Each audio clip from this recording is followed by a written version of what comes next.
Alright, fair warning to anybody who clicked on this video expecting to see a full WWE or TNA copyrighted pay-per-view or show. Not gonna happen here. And if you're expecting to see a full show on YouTube, you're doing it wrong. Google it, or there's another website where you can see full pay-per-views for free or shows. Please just leave the video right now if you do not enjoy wrestling reviews. You've been warned. Leave, dislike, don't do anything else.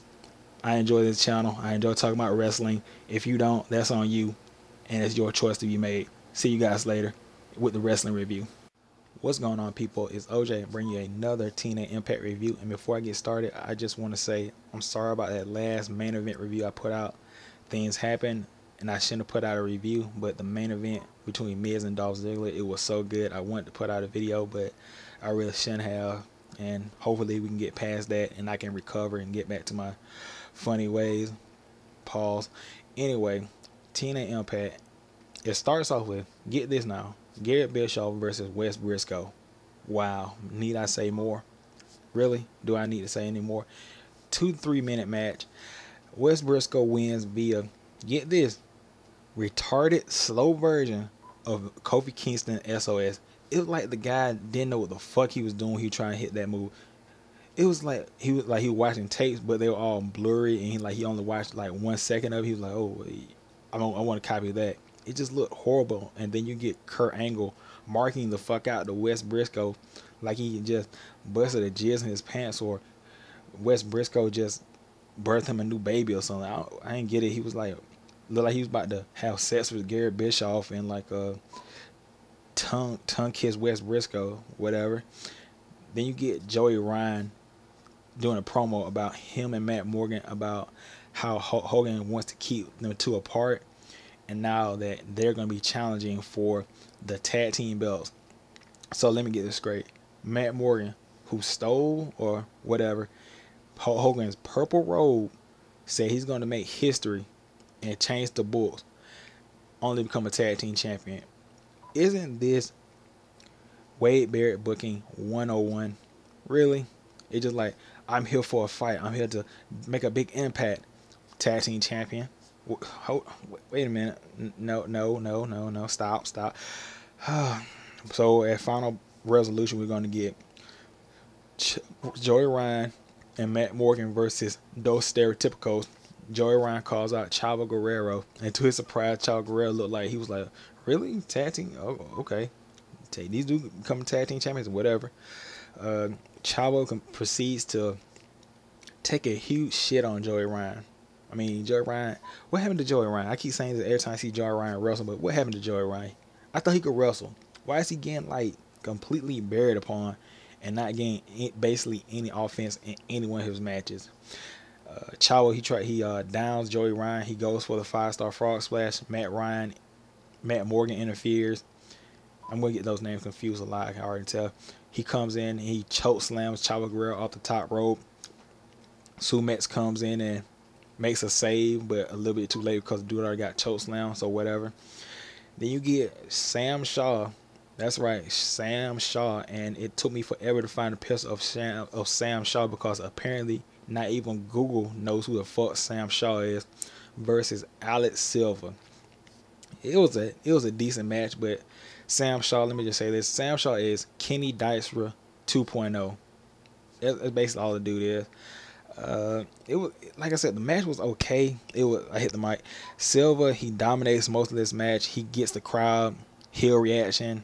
He gets everybody to feel sympathy for Sam Shaw. Sam Shaw pulls off a Hogan comeback, John Cena comeback, Superman comeback, whatever you want to call it. He hits the guy with a, I forgot what he called it, like a backwards sit out net breaker that sets him up for a guillotine leg drop from the top rope. Sam Shaw wins. The crowd goes kind of crazy. He calls the guillotine leg drop finisher he has, he calls it the breaking point. Sam Shaw wins with the breaking point. I can kind of see how that goes together. The guy comes out like a surfer or whatever. He has the sneakers. Yeah, okay, whatever. Next match, Christian York. He says he's going to call out a person he respects and admires, and he calls out Jeff Hardy. Wow. Okay. Now this match, depending on what I'm saying, it wasn't that bad. It was a great show for Christian York. He even used Jeff Hardy's Twist of Fate against him, and I think within like what is it, 5 years, this is the first guy in 5 years that I've seen avoid the whisper in the wind. He didn't stand there like a jackass and take it. He just moved the fuck out of the way. I could really see this match becoming something like a pay-per-view match. I kind of fucked that word up, but this could be a high quality match between the two for the belt or whatever. And it didn't look that bad. I mean, this was out of all the gut check contestants. Christian York, as we all know, he has the most potentials, but he's 35. His limit of time running short, so I guess they might be pushing him more into the main event, mostly because of that one reason. They can't really afford to build this guy for 1 or 2 years, because you never know what can happen. You don't want a guy out there wrestling Jerry the King Lawler status, 45 years old, having a heart attack, or whatever the situation might be. So I can expect Christian York to be pushed all the way up into the main event. Well, not in the main event, maybe TV champion, S division. Like, see him more stuff like that. If they're already going to get him a match with Jeff Hardy, they can already see big things with the guy, or it's his age, or a combination of the two. So Jeff Hardy, he has a twist of fate, swanton, you know the rest, he wins. York and Hardy, they have a mutual show of respect, and as they're doing that, Hardy, he gets on the top rope or the second rope to pan to the crowd. Rod Roode comes in and just spine busters the crap out of Christian York. Then he spears Jeff Hardy and tells Jeff Hardy that the belts come back to him. So final resolution, we're going to get Jeff Hardy versus Bobby Roode. Should be a pretty good match. Don't know if Roode's going to go over. I can't really see it. Yeah. So the next match, we get Taylor Hendricks versus Tara. Again, it's basically the same match. Taylor Hendricks, the only thing that's different about this match from the first one we saw, is that she got in like a headbutt and a kick, but that's basically it. And let me just say this: Taylor Hendricks, no, where did they find this girl? Like, she looks hot, looks all right. I mean, she looks really fucking hot, redhead, whatever. Can't wrestle for shit.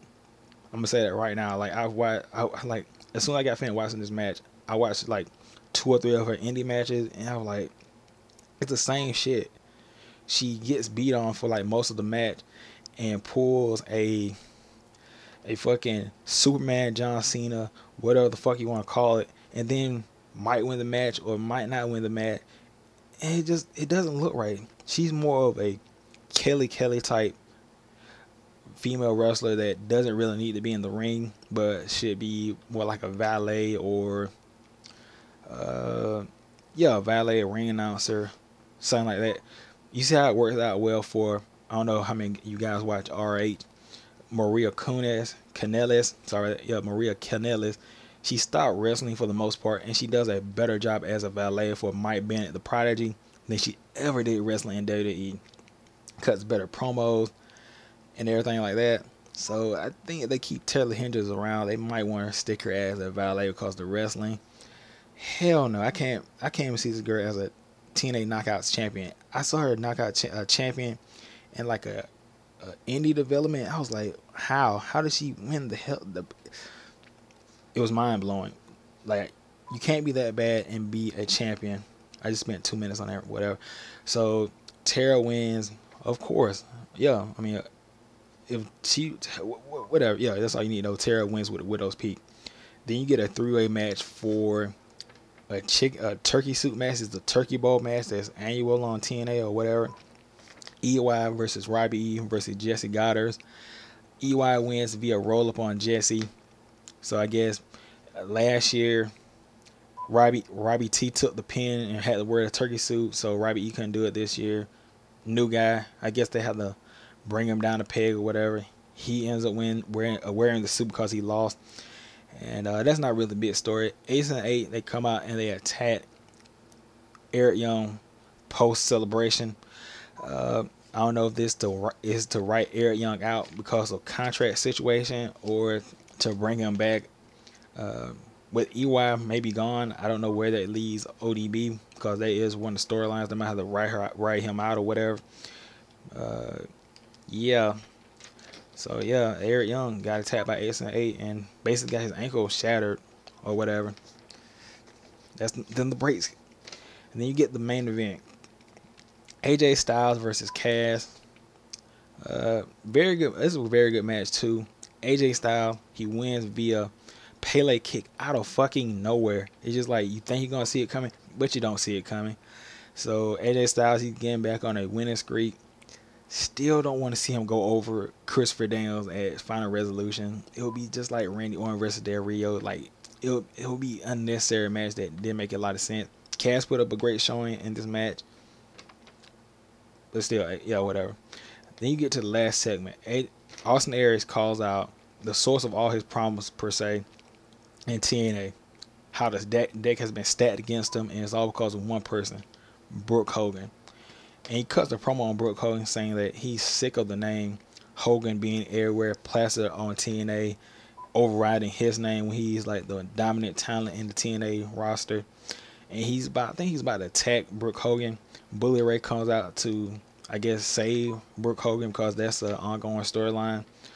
So I guess we're going to, and Hogan, he's out there. He's surprised that Bully Ray and Brooke Hogan are together because he didn't know.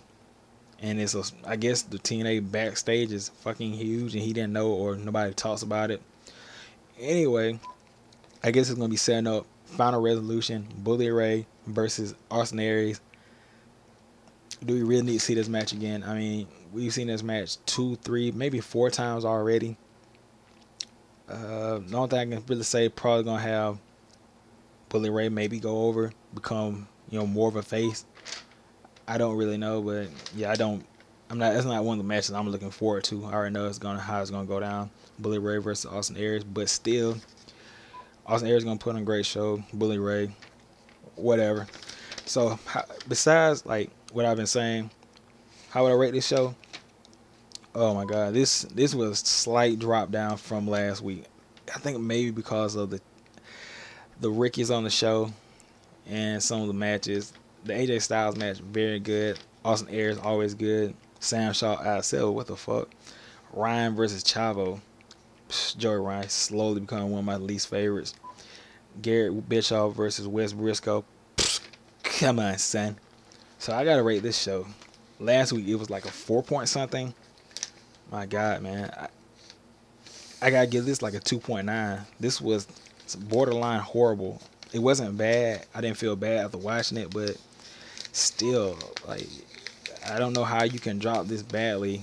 I mean, it's probably gonna increase after next week. Next week when it's back to regular programming. But if this is the future of TNA with the gut check contestants, oh boy. So with that being said, guys, that's my 12 minutes of fame. I'll see you guys tomorrow for WWE SmackDown. What's going on SmackDown, by the way? Oh yeah, John Cena. Jesus fucking Christ. He's gonna be on Miz TV.